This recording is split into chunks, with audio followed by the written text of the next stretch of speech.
হ্যাঁ, কেউ কেউ করে না, সব সাধু তো সমান হয় না, সব স্বজন সমান হয় না। আমাদের মধ্যেও কি আমরা সবাই সমান? না। এই যে বহরমপুরের একজন মহারাজ আছেন, আমি শুনেছি অনেক দিন ধরে, কার্তিক মহারাজ।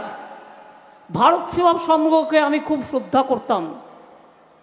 আমার শ্রদ্ধার্ঘের একটা তালিকায় তারা অনেক দিন ধরে আছে।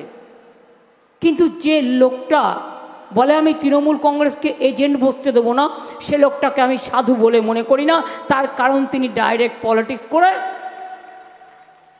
দেশটার সর্বনাশ করছেন। আমি আইডেন্টিফাই করেছি কে কে করেছেন। আসানসোলে একটা রামকৃষ্ণ মিশন আছে। আমি রামকৃষ্ণ মিশনকে কি হেল্প করিনি? সিপিএম যখন খাবার বন্ধ করে দিয়েছিল, আপনাদের অস্তিত্ব নিয়ে, স্বাধিকার নিয়ে, তখন কিন্তু আমি পুরো সমর্থন দিয়েছিলাম।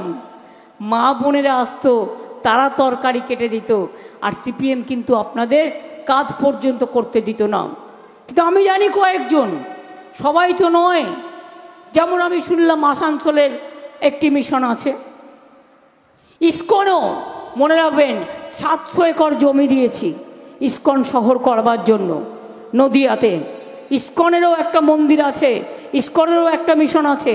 একটা দুটো তো থাকবেই। দিল্লি থেকে নির্দেশ আসে, বলে বিজেপিকে ভোট দেওয়ার জন্য বলো। কেন করবে সাধু সন্তরা এই কাজ? কিন্তু রামকৃষ্ণ মিশনকে সবাই সম্মান করে, শ্রদ্ধা করে। ওদের কাছে একটা হোয়াটসঅ্যাপ আছে গ্রুপ, ওদের যারা মেম্বার হয় তাদের নাম যারা দীক্ষা নেয়, তাদেরকে আমি ভালোবাসতে পারি, আমি দীক্ষা নিতে পারি, কিন্তু রামকৃষ্ণ মিশন ভোট দেয় না কোনোদিনও, এটা আমি জানি। তারা আমি অন্যকে কেন ভোট দিতে বলবো? কেউ কেউ ভায়োলেট করছে, সবাই নয়। কিন্তু মনে রাখবেন,